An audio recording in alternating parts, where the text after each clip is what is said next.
Lord God, we come to you with weary hearts tonight, hearts who just feel the weight of the world. Many of us are missing somebody that we love dearly, somebody that impacted our lives in such a way that missing them here at Christmas just feels so tangible and so real. God, I ask you to be with us, be with Jana as she presents, and bring your Holy Spirit into this place so that we can know that we are not alone, nor have we ever been alone, nor ever will we be alone. God, you are a God who keeps your promises. In your Son's name, amen.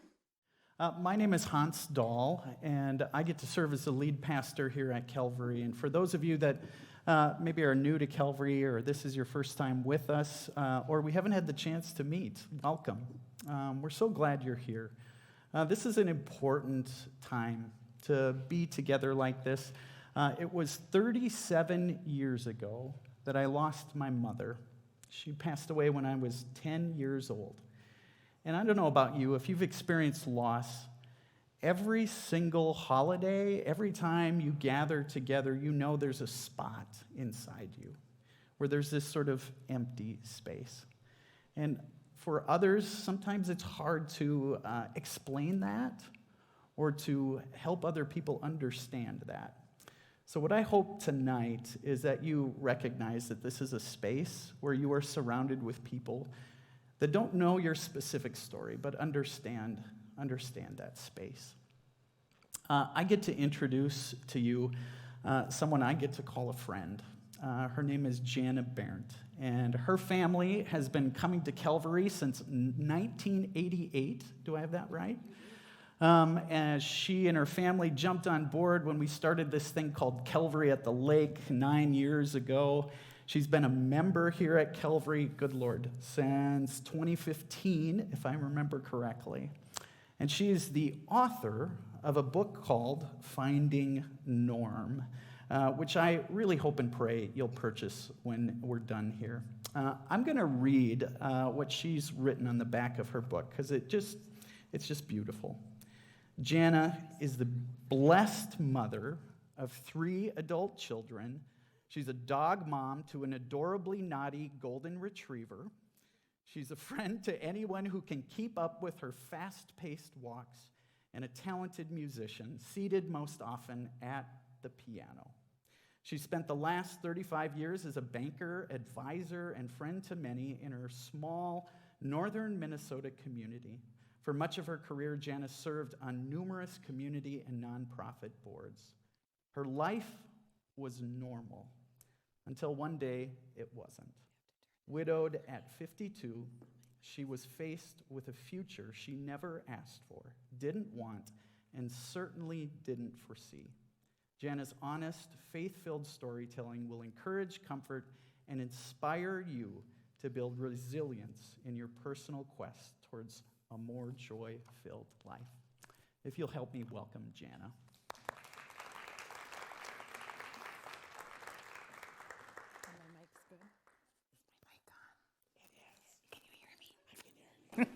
He said he had to turn something on before I started, so I was testing it. Sorry about that. Good thing I didn't say anything dumb, right?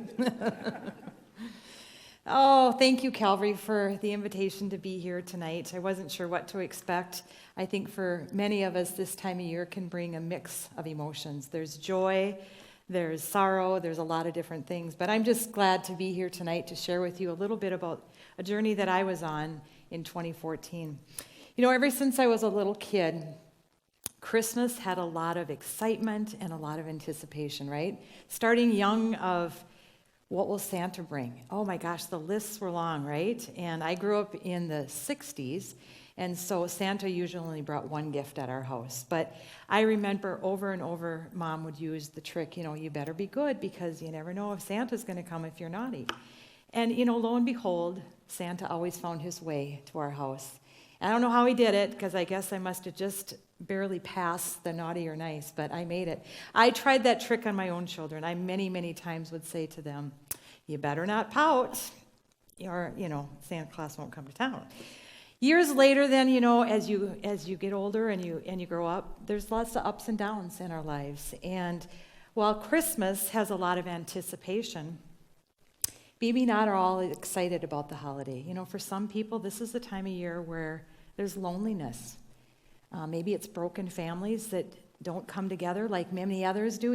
So many neighbors talking about all their family coming home. Well, there's some that are broken, and families don't want to come together at Christmas. Perhaps it's loss. You've lost a loved one in the last year or in the last 30 years. This time of year does bring some reminders. There's a lot of grief that comes together around holidays. And so one of my favorite Christmas songs is "O Holy Night." In fact, I was just involved in a couple of concerts the last couple of nights, and we featured "O Holy Night." But the verse that has so much meaning to me is that verse that says, "A thrill of hope, the weary world rejoices." Weary world, say that 3 times. Weary world rejoices. For yonder breaks a new and glorious morn. Weary hearts, weary lives, and a weary world. And then rejoice. How does that all come together? As I prepared some thoughts for tonight, thinking about what would be meaningful, what would be helpful, I think about weariness of change, weariness of loss, weariness of grief. It's everywhere. And it confirms to me that it doesn't matter. It doesn't matter if you've lost a husband, like I have in my case, if you've lost a loved one, maybe a marriage, lost your health. Maybe we lost the freedom to roam over the last couple of years. Loss is hard. It's harsh and often unpredictable. Christmas time can really put a spotlight on that unpredictability and the harshness of loss. It's just a time of year where you think about the weary hearts rejoicing. And is that even possible? So where to begin? 7 years ago, November 1st, All Saints' Day, 2014, it was a day my life changed forever. It was the day that my normal life, my young, vibrant 52-year-old husband, he'd been my husband for 30 years. He was the father of my 3 children. Middle school math teacher. He was a cross-country coach. He was a mentor, a friend to so many. Died after he collapsed on a morning run with our dog, Max. It was harsh. It was shocking and beyond devastating. Losing a husband, it left me numb. It left me frozen. It forced me to have to change when I didn't want to. Randy and I, we had a lot of plans growing old together. The many walks we would take Max on, and he'd talk about growing old, retirement, and what are we going to do when we no longer have to set the alarm every morning? We were going to grow old together. I had so many wild ideas of things that we'd get to do on our bucket list when we weren't so tied down to kids and our jobs. And then suddenly, just like that, it all changed. No warning, no planning, no final goodbyes. But we all experience loss. It's inevitable. And you know what? There's no amount of money, there's no amount of status that can change that. It's going to happen to all of us. So how do we cope with loss? For me, it started with a way I had to redefine who I was. I was tangled up into this 30 years of a relationship and a marriage where we'd finish each other's thoughts. You could just predict what was going to happen or not happen. And after 30 years of that, I had to figure out how to kind of think for myself, how to parent myself, how to just navigate life myself. He was my safety net. The book, I have to just tell you how the name came to being. So Finding Norm, I had an editor out of Colorado who we went round and around. She wanted something really flowery and something pretty, and I just said, nope, I'm going to stick with this because there's double meaning in this. And Randy's in my favorite show. It was a sitcom that would come after the 10 o'clock news, and it was called, I just lost it, Cheers. Thank you. And Cheers was a bar in Boston, if any of you watched it. There's a lot of reruns out there, but, it was Carla, the little the waitress, and you had Sam behind the bar, and, all the characters. But the one that always caught me was, the door would fly open, and in would walk Norm. And you know what? He was predictable, right? He had that stool at the end. It was his place. He was reliable. He was someone you could count on. And in some ways, it reminded me of my Randy. Now, not the bar stool Randy. I don't want to give you any misideas. He's not here to defend himself. But he was comfortable. He was reliable. He was always there for me and our family. And so when he left, when he died, I had to figure out, how do I replace that? Where do I find my reliability? Where do I find my comfort? Where do I find a life that God still has meaning for in me while I'm on this earth? And that just started the quest to say, how do I do this? Now, it didn't happen in those first days because those were a blur. You know, you have family around you and the food is piling in and all the hot dishes and everything's great. You know, the close family and friends, boy, they just carry you those first days. And I wouldn't have been be able to do it without them. But then our inner circle had to return to life. They had to go back to their worlds. And the kids and I had to figure out, okay, what are we going to do? How are we going to navigate through this? So I remember, watching that world get back to normal for them. It probably, and I know there was sadness for them and there was grief for them, but many people just had to jump back in because their world had been put on hold and they had to go back to it. For me, I was still at a standstill. I was at the stop sign of life. And everybody around me was going 70 miles an hour. Come on, Jana, you got to catch up. Come on, the world's passing you by. Tell you what, I didn't want to go anywhere. I just wanted to stop for a minute, breathe, and make sure the world didn't forget my husband because he was amazing. And here I am 7 years later, and I still get to talk about him, and he's still amazing in my life. But, November and December that first year, he died on November 1st, if I remind you. Wow, we had Thanksgiving a couple weeks later. Well, let me back up. We had his father's funeral 3 weeks before his. His dad died very unexpectedly from kidney failure. So we buried him. Then I buried Randy, and then we had Thanksgiving. And then at my house, there's just a really big holiday that happens somewhere around Thanksgiving. It's called my birthday. And I liked it, but I liked it even more because my husband loved my birthday. And, he was the guy that would buy 3 cards and 3 gifts, and sometimes would take the afternoon off to cook me my meal. But I had to get through my birthday, and then he had Christmas. And I think, wow, that first year, how do you get through November and December? Knowing he wasn't going to be in the room, knowing he wasn't going to be at the table. There's all those traditions. What was it going to look like? What was it going to feel? Whether it was baking or the shopping or the decorating, National Lampoon's Christmas Vacation, that was like a tradition for us.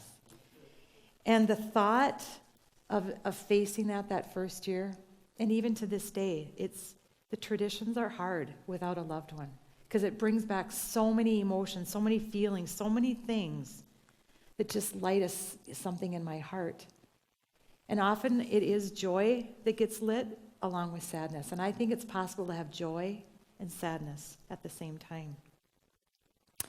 But as I got through that season, I remember the first of the year, that grief kind of started to take a hold of me. And it started to show up in ways of worry, fear, and what I might call homesickness. It was the worry of, oh my gosh, what are the kids and I going to do? My 2 older ones, one was in college, one was living out on his own. My youngest one was still in high school. There's a lot of worry. I'm the only parent. What if something happens to me? My children will be abandoned. They'll be, orphans. And, it's all those weird worries that come up. There's the fear. Did we do enough planning? Will I be okay in retirement? What will retirement look like? I don't want to travel by myself. It's a scary world out there. But yet I want to travel. And then it was that homesickness. I don't know how many of you in your life went to camp, but I went to Girl Scout camp in 8th grade. And I remember getting there, and that first night, I had my own pillow, I had my own blanket, but I had an overwhelming feeling of homesickness, like cried myself to sleep. And I remember thinking, I just want to go home and be at my own house with my mom and my dad and my dog and my sisters and brothers. I just want to be home where I'm comfortable and it's familiar. And it was that feeling, that first Christmas, that I remember feeling in the pit of my stomach. I'm homesick. I want Randy at the Christmas table. I want him there helping me with Christmas decorations. It was that homesick feeling that said, I miss his smile. I miss his voice. I miss that warm hand in mine singing O Holy Night together at Calvary. I'm homesick. And, for me, what stands out still to this day and what carried me through some of that is the message in Matthew 6:34. Do not worry, therefore, about tomorrow. For tomorrow will worry about itself. Each day has enough trouble of its own. And what that message really has done in my life has been powerful. And what it tells me is, Jana, take life step by step, because God has a purpose for everything that he does. Even in the hard times and in the bad times, there's purpose behind that. Not to cause me grief or pain, but I've got to look for that purpose. And taking that moment to recognize God in the moment is what helped me with the worry, the fear, and the homesickness. When I'd start to have those nights of worry that I'd wake up in the night, I'd say, okay, I'm thinking too far ahead. I better get back to right now at 3 a.m. and think about what's happening right now. And I think that's been a helpful thing for me over the years. I still worry. My children will tell you. If they don't answer their cell phone in the first ring, they're dead in a ditch. I'm sure of it. So my kids kind of know to text now to say, Mom, I'm alive. I'll call you when I'm done with whatever I'm doing. But step by step, it keeps us in touch with God and the plans that he has for our life. And so it's an important message for me, even during this season. Just enjoy this moment right now and try not to think about Christmas fondue when Randy's fork is not poking me to get the cheese first. But just to remind ourselves, don't get ahead of yourself. So with the Christmas season upon us, I know there's families that are preparing for the many traditions, family, food, all the fun and all that in between. But I know for some that have lost, or some that have things in their lives that have been changed, that is not a pleasant change, this time of year adds a lot of uncertainty, anxiety. The fear of season is real. And I think sometimes the fear of it is the biggest part of the season. I remember that first anniversary, I was going to, November 1st again, so about the middle of October, I started having fear. What's it going to feel like on November 1st to relive the 1-year anniversary? There was so much anticipation and so much sleepless nights thinking about what is it going to feel like that I forgot to step to that day and just say, well, what does today feel like? Like, forget about November 1st, because when it gets there, it'll be there. And you know what? November 1st, 2015 wasn't nearly as bad as I anticipated for the 2 weeks before, and had many, many sleepless nights. So I think there's a sign at Christmas, too, just to say, stay here now and enjoy the beautiful candle on that table. Just enjoy that moment. That might bring me joy right this minute. And try not to think too far ahead. So it's been 7 years since I endured that first holiday without Randy. A day I remember also well. I remember when I was writing the book. So you have to understand, I was a banker for 40 years, and I used a lot of my writing skills. I was a creative writer in high school. I loved to write. I love to watch Hallmark movies, so there's always got to be that, feeling, love component to it. But when I became a banker, I was more analytical and more financial. And so I wrote this book and sent it off to this editor for the first draft, thinking I'm pretty proud of myself. This is pretty good stuff. I don't think she's going to find much. She might change a few things, but yeah, I was wrong. She changed the whole thing. But here's what I learned about that more than anything is she called me and she said, all right, if you're going to do this project with me, we're going to leave the banker at the door and we're going to reintroduce Jana, the creative writer, because people don't want to read about your story. They want to feel your story. They want it in their heart.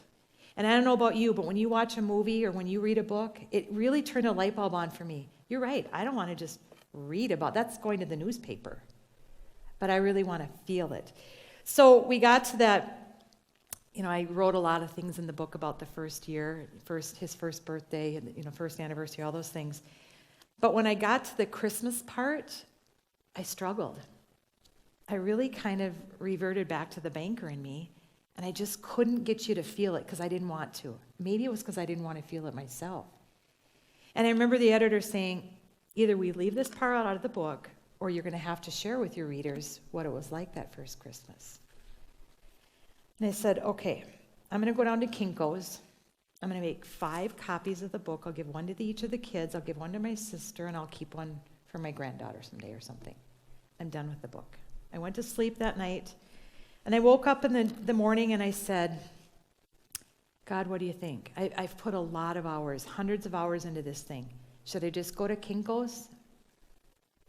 And he said, no. You need to share, because the reason you did this book to begin with, it was a little bit selfish because I was writing all these things to get them out of my heart and out of my head so I could sleep at night.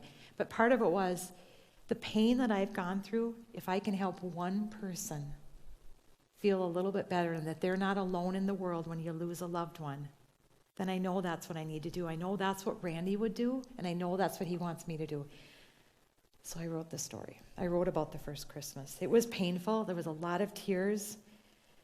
I don't even know that I can share it tonight and get through a sentence without telling you, because it was hard. Our kids and I went with my sister down to Florida. It was a completely different Christmas. We just said it's going to be a different Christmas. We're shaking it up. We're doing something different. And I'm telling you, a lit Christmas tree in warm Florida in my swimming suit is not Christmas. So that's probably good. It really was not the same. But one of the things that I wanted to share, because in all of this, all I really wanted, now remember, this is only like 30, 45 days later after he died. So I'm just starting to come out of that shock feeling. And I remember sitting in the kitchen of our house, and my daughter, who was a junior in college in Nashville, stayed home after the funeral, and we'd worked it out with her professors that she could finish her studies that semester at our house, and then she'd return in January. My oldest son was back in the cities, but my youngest one was home. He was doing homework at the table, and Emily was doing some research paper, and I started the task of, I pulled the Christmas tree out. And I don't know about you, but the Christmas tree has probably one of the deepest meanings at our house, because all of those ornaments that we've collected over the years all have a story and all have a meaning. And every time you pull one out, you just remember that year or that event or that moment when that, and I kept dreading. I just don't want to do that this year, but the kids need a tree. I'm going to pull it out. I just won't put all the ornaments on. Well, you get into the box, and how are you going to stop, right? But I remember saying a little prayer to myself as I sat there, and I just said, Lord, I don't want to do this. I had tears in my eyes. I don't want to do this. I'm doing it for the children. I've got to do it. But can you just wrap your arms around me and just give me the strength, give me the courage to do this, and to maybe feel Randy's presence? Because this was the thing we did together. We decorated the tree together. And I remember just kind of begging to, just feel that presence. So we get done. I finished up the tree, and the kids and I were kind of stepping back and, in awe of our beautiful tree, because that's the thing you do. You turn off the lights, and then you turn on the Christmas tree, and it's so beautiful. And all of a sudden, out of the plug, now I have 1,000 lights, those little white lights on my tree, because I stuff them in, and I'm careful not to do more than 3, and I don't double, so I'm really careful. But I had this strip, and I plugged it into the wall, and all of a sudden, out of the wall came sparks and smoke. And what does the smart Jana do? Because Randy's not there to yell at me. I went and pulled it, thinking afterwards, have you heard of electrocution? Like, what were you thinking? The whole tree went dark. And I thought, okay, I could cry right now. I could be scared that I almost killed myself, or I could hysterically laugh, which is what I did, because I thought, oh, Randy showed up in a big way. He said, what are you so sad about? I am with you, but more important, God's got this. Don't try to control everything. Just let God take you through this, because I know it's going to be painful. So it's one of those God moments. I have no idea how we survived that year, but I did remind myself through that little almost electrocution, I'm not in charge. God is. And I've got to let him take the reins more, because I really do try to control things. Because I think control helps me feel like I have some sort of power when I really know that I don't. So the kids and I, we have been through 7 of these, and as I face another year, I'm just thinking about some things that have been helpful for me, and maybe there's something that will resonate with you. I know there's a sheet that we handed out that had some tips too, but one of the things I want to remind you of is the word grace. Because at this time of year, more than any time, grace is the face that love wears when you meet imperfection. Let me read that one more time. Grace is the face that love wears when it meets imperfection. I screwed up a lot that first Christmas, but you know what? Everybody around me did a lot of screwing up. And I needed the grace to recognize people were on pins and needles. They didn't know what to say. They didn't know what to do. The elephant was in the room because Randy wasn't there. So my reminder to all of us is stop looking for the perfection and just go with it. The face of love is in the imperfections. So when someone says something or does something, or you don't do something, or you don't say something, or life is just not perfect, give yourself the grace, give others the grace around you. Plan and prepare, that was another big one for me. Christmas at our house was a big deal. You got 3 kids that, outside lights, inside lights, presents galore, all that kind of stuff. But what I learned is planning and preparing that first year and every year since has been kind of the key to helping myself. Let's call it self-care. In fact, the definition of self-care is the active process of making your body and mind a pleasant place to inhabit. Filling your own cup first, this ensures that you have enough for others. The active process of making your body and mind a pleasant place to inhabit. There are times I don't like myself. It's not a very good place to inhabit. But in order to have enough for others, you've got to take care of yourself. And that's part of the planning and preparing. Don't overschedule yourself. Don't overextend. Because the next helpful hint I'm going to give you is the word no, period. It's a full sentence, people. No, period, is a sentence because it has a period at the end and has a capital N. Rest and relaxation, that's the great place to start. So what I say by no period is if somebody asks you to do something and you don't feel like it, how many of us just say, well, I better do it, I don't want to offend someone? I'm telling you, when you're going through anxiety and grief and a sad heart or a lonely heart, no period is okay. You don't have to be rude. I can say it nicely. That first year, I had a group of close friends, and these I would have called my inner circle. They were there for us those first weeks. And I remember them thinking the best thing that Jana needed was a Christmas party. Let's have a Christmas party and invite Jana and all of the friends. Sounded good, right? Everybody dressed up, went over to the house. On my way over, a friend and her husband said, we're picking you up. She must have known ahead that this was going to be hard.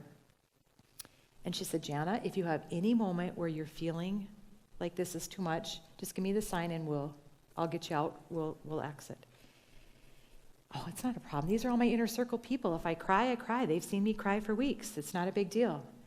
But I cannot tell you the feeling of walking in that kitchen and listening to everyone. They all had, a beer or a wine or some pop or whatever they had, talking like life was just normal. 3 weeks later, my life was not normal. I was in no shape to be sitting in a room in a festive location, dressed up, enjoying the holidays with all these people I called my best friends. And Randy wasn't there. My friend knew it right away. I must have gone white. And with a very short amount of time, we left, and I apologized to the host, and she felt bad, and it wasn't good. But I think the important lesson I learned that year was no period is okay.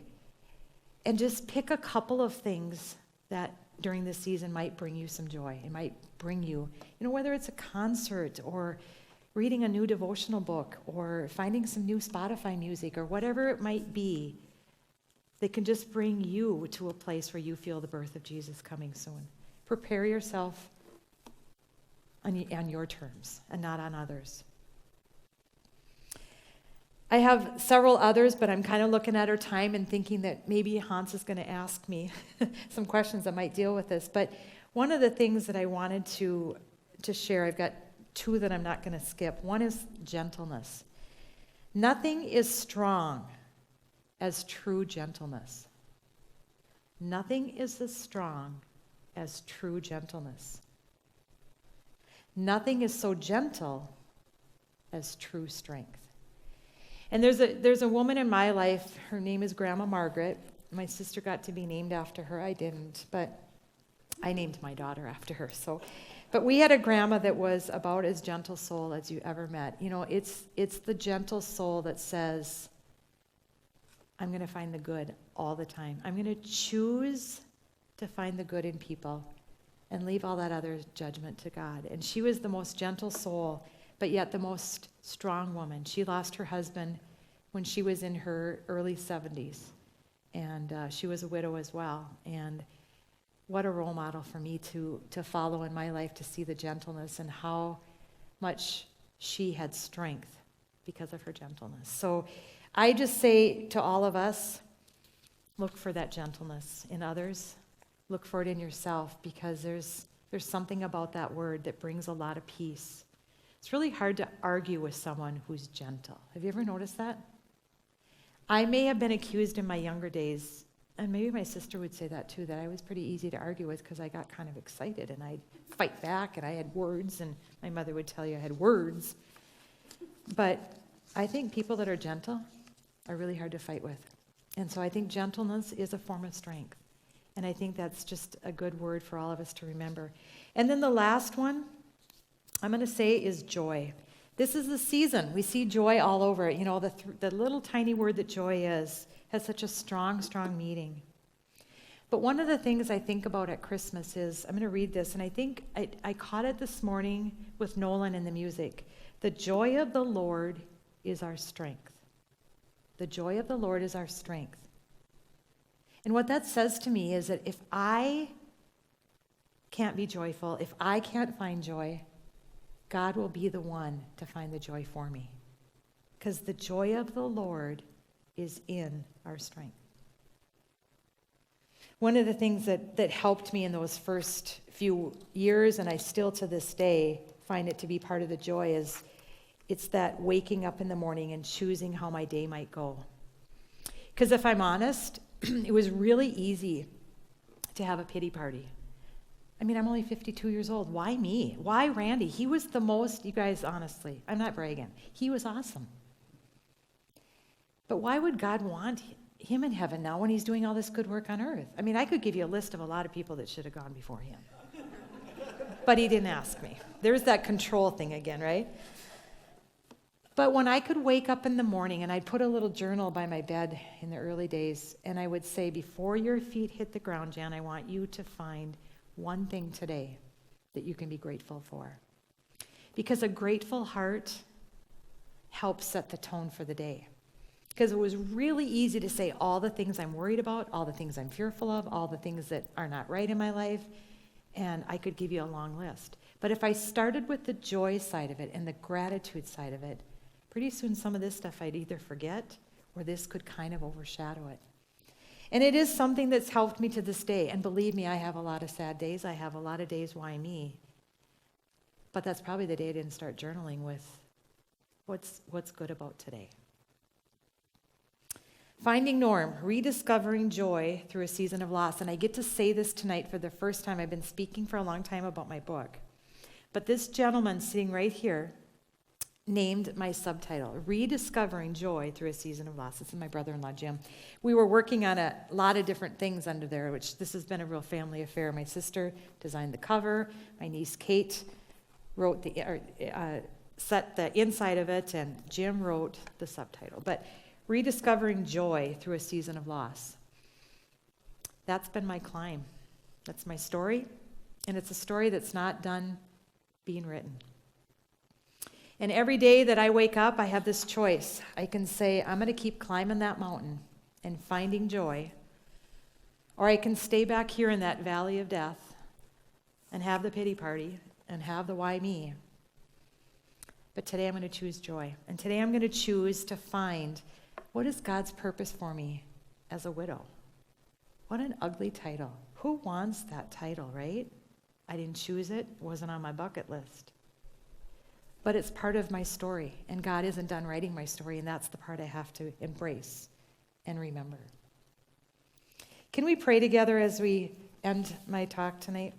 Dear Lord, we thank you for the many blessings of this church and the ministry for those that have experienced loss. Remind us, Lord, of your grace and your mercy in our lives as we struggle to surrender and to let you take charge of our lives. Lord, teach us to take a step at a time and to listen for your voice and to follow you wherever you want to lead us. Lord, in this season of Christmas, help us to be gentle with ourselves and to all those around us. Lead us to you and shelter our hearts in your hands. In his name we pray. Amen.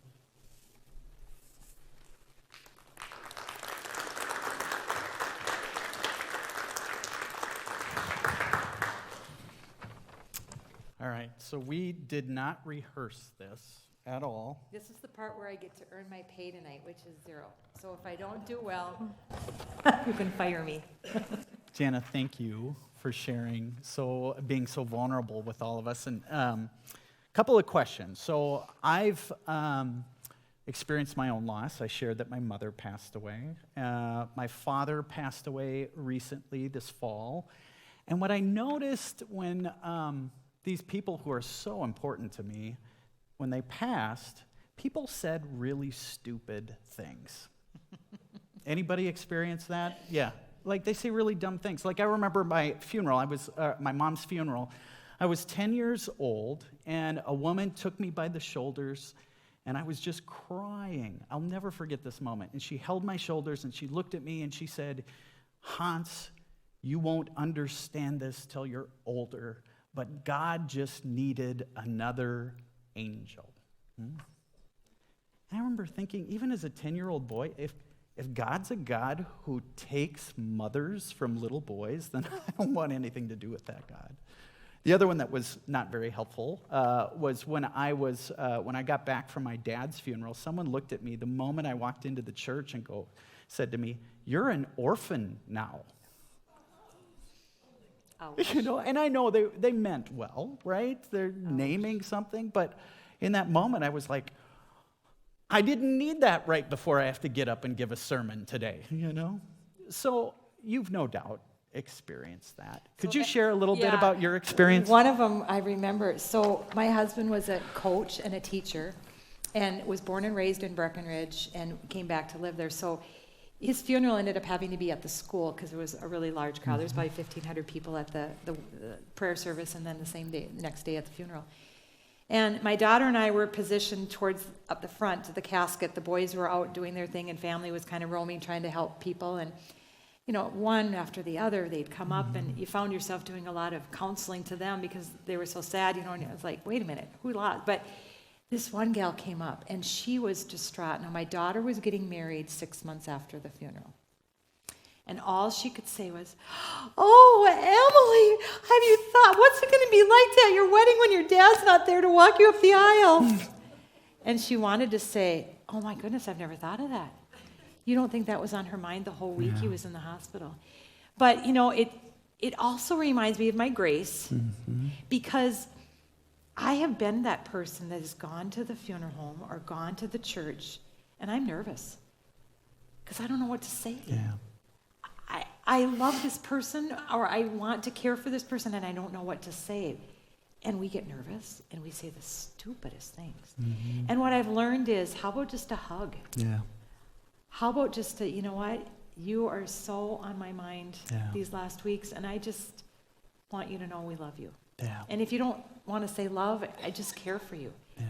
Because that moment in my life, I think that's all I wanted to hear was not God's gained another angel or they must have really needed him in heaven. Well, I kind of needed him here too, Now he's not suffering. Well, his life wasn't so bad with me as his wife. I mean, are you telling me I was a bad wife? What? Because he didn't really suffer that much.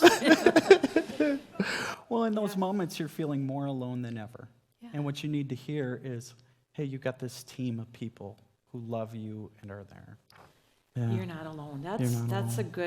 That's just, if you could walk into that funeral home remembering, help them feel they're not alone. Yeah. Yeah. So you talked about how fast things seem to get back to normal for everybody else except for those that are grieving. And I remember that with my dad. When I got back, everybody was like, "Oh, Hans, this is so great." And but a week later, it's like life has gone back to normal. And grief takes a long time. What I'm curious about is, how do you give yourself permission to not sort of get over it? You know what I mean? How do you get, it's one thing to say, yes, we give ourselves grace, but how do you do that? Were there reminders you had to give yourself in order to just say, it's okay to be sad? I know that sounds strange, Jana, but I think in our culture today, we're such okay, everything should be okay. Yeah, I think it's, some of it is what I said, no, period, gracefully saying no. But I did find, I took up walking. And I would walk with my dog, and people would, all the time, "I'll go for a walk with you. Can I go for a walk with you?" And my family was one thing, because my sister and I would walk and cry and talk all the way, but I needed to walk at least once a day to cry, because for me, it was like this grief was welling up, and it needed to come out in tears, because if I didn't, I was going to stuff it. And I knew that wasn't healthy either. So I did purposely carve out a walk time, just to be outdoors. It was a safe place to cry. Mm-hmm. If I ran across people, I would just, kind of look away. But I did tell myself for a long, long time I have to cry once a day, just because I knew I had it in me. Mm-hmm. And I found the best place to was outside with God in the beautiful world. Yeah. I love that.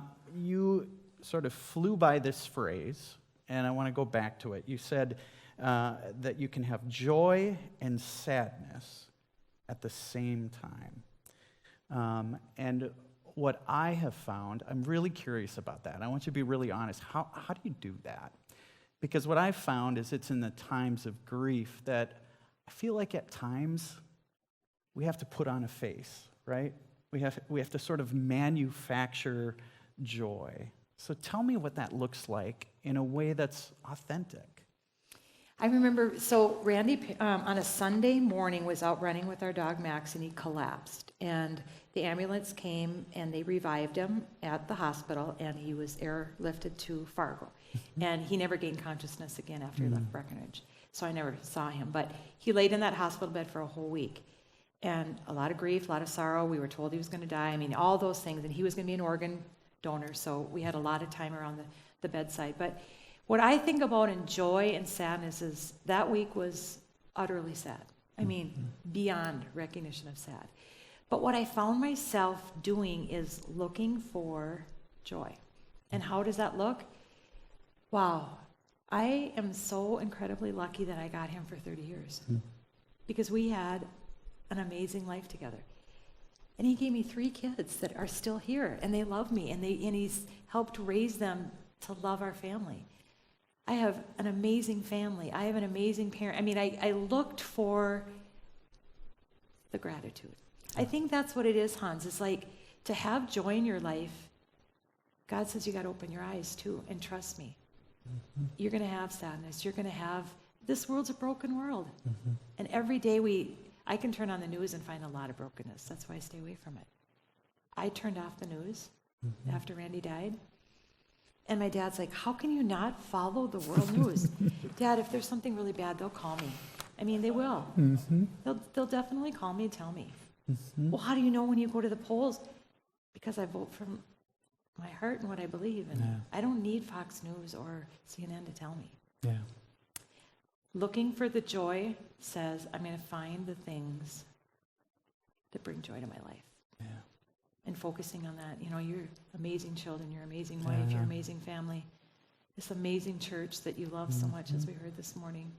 I think joy you have to be intentional to find. Yeah. It doesn't mean you're not sad. Mm-hmm. It doesn't mean you don't miss the person. Mm-hmm. It doesn't mean my heart isn't heavy. Mm-hmm. But it can be simultaneous, I think. Yeah. I love it. I love the analogy to Cheers. It was my favorite show in college. But I think about, you talked about comfort and reliability. You use those 2 words. Where do you find that today? Where do you find that today? So this is a true story, and maybe this is TMI, too much information. I developed a gluten intolerance after Randy passed away, and I can't eat pasta and wheat and some of those things. And this past week, I think I got a little more extra gluten than I realized I was getting, so I, on Monday night, got sick. And one of the things that happens to me when I have too much gluten is I pass out. And when I passed out, I hit the closet door, and I woke up on the floor. And then by the time I got to the bathroom, I woke up and I had hit the shower. So I had a swollen arm, and I had a bruised forehead. And all I can think about is, darn you, Randy Berndt. Should be here. Why am I laying on this floor by myself? And I called my sister, and I called a couple friends, and they're like, why don't you? Well, 3 a.m, I'm not calling people to say, hey, I ate too much gluten, I'm sick, and, you want to come and help me? No. Where do I find it today? There's times where I'm really scared. Yeah. I am. I have a dog, I have an alarm system, I have a lot of things that have helped me feel safe, because safety is part of it too. So I've covered that, but that if your car breaks down, who do you call? I think part of it is I just have to, I'm a good old German girl. My parents taught me you can do it yourself. You don't always have to ask. I've had to humble myself and rely on others. And a couple of my neighbors have, I'll be right over if you need something. And I have both of their phone numbers in my phone. I've never called them, but just maybe knowing that has given me some of that. But there's only one person in my life that absolutely 100% is reliable. It's God. Yeah. And there's times where I just have to lay there and say, take it. I have to trust you. So probably the hardest part of being a widow. It's interesting that in the moments of loss, it takes a moment like this for us to realize how many people we have in our life, And there is that push and that pull inside of us, that humility, I'm a stubborn Scandinavian, you're a stubborn German, right? That says, no, I can do it all on my own. It does remind me too, it's like the dumb things people say. This kind of goes in that same vein of reliability, but how many people have said, just give me a call if you need something. I'm right here for you. I'll do whatever you need. I have to tell you, going through grief, when would you ever pick up the phone and call someone and say, you remember when you told me at the funeral home that you'd help me? Yeah. Because a few times when I've done that, you get a little bit, well, I'm kind of busy tonight. Can we do it next week? No, I'm on the ladder right now, needing to change that light bulb that I can't reach. That's why I called you. I don't say it, but I'm like, nope, no worries, I'll figure it out. And then pretty soon you shut down and you don't call people. So don't say you're going to help people. Just do it. Yeah. Just say, hey, I know you're a widow and it's winter coming up. Let me come over. Let's put your let's put your summer stuff away in the shed and let's get your snowblower out. Or better yet, when it snows, don't get your snowblower out. I'm coming over to take care of you. I got to take care of my garage or my driveway anyways. Those are the things that I say, just do it. Don't say it makes you feel good. Oh, Hans, you know what? I'm here for you. If you need a meal, give me a call. And then you call and say, Jana, you know that meal you promised? Oh, I'm not home right now. Can I call the Zorbas? They'll just deliver for you. But here's the flip side of that. Those of us that experience grief, we have to allow them also to do it. That's one of the things I tell everyone who are going through, whether it be medical crises or struggles, we have to allow ourselves also. And there's an art to that, isn't there? Yeah. We weren't brought up that way. Yeah. And the way I think about that is that when you say, no, I'm fine, no, I got that, no, you don't need to do that, you're denying somebody a blessing.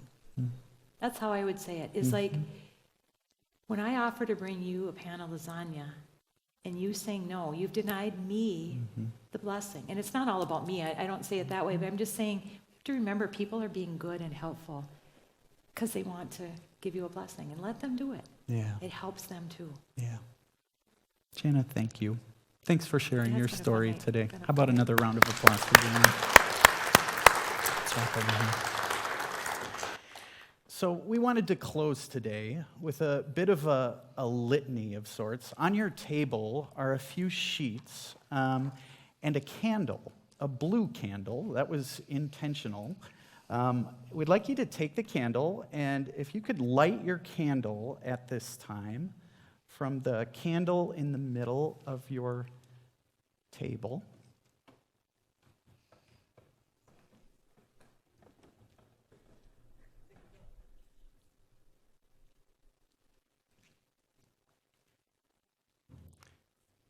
And we've got 5 candles up here, and as we read our litany today, Jana is going to light those candles as a way of remembering those loved ones in our life and the place of God in our midst.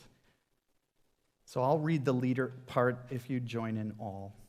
We light this first candle to remember those whom we have loved and lost. We pause to remember clearly their faces, their voices, their bodies. This Christmas season, we give thanks for the memories that bind them to us. And together we say, O come, Emmanuel. We light the second candle to remember our feelings of loss of relationships, loss of companionship, loss of independence, loss of health, the loss of faith, the loss of joy. We acknowledge and embrace the pain of the past, trusting that into weary hearts you place the gift of peace. And together we say, we remember that through you all things are possible. We light the third candle to remember ourselves this Christmas. We acknowledge that death or loss has changed our experience of Christmas. We lay before you, God, the sadness and fear, the anger and pain. We lay before you the times we have spent blaming ourselves and you for what we have suffered. We remember that you come as light. Light no darkness shall overcome. We light this fourth candle to remember the gift of light and hope we find in the story of Christmas. We remember that in Jesus, our loving God came into our darkness to share in our weariness and to bring promises of comfort and peace. We remember that you came as Emmanuel, God with us, to share our burdens, bring light to our darkness, and to be with us in all our unknown tomorrows. God of mercy, we remember this Christmas that in Jesus you chose to enter into our world, a world filled with conflict, pain, and weariness. You came to wrap yourself around our weary hearts. In this season of long nights, we ask your healing blessing upon all that we carry in our hearts. We pray this in your name. Amen.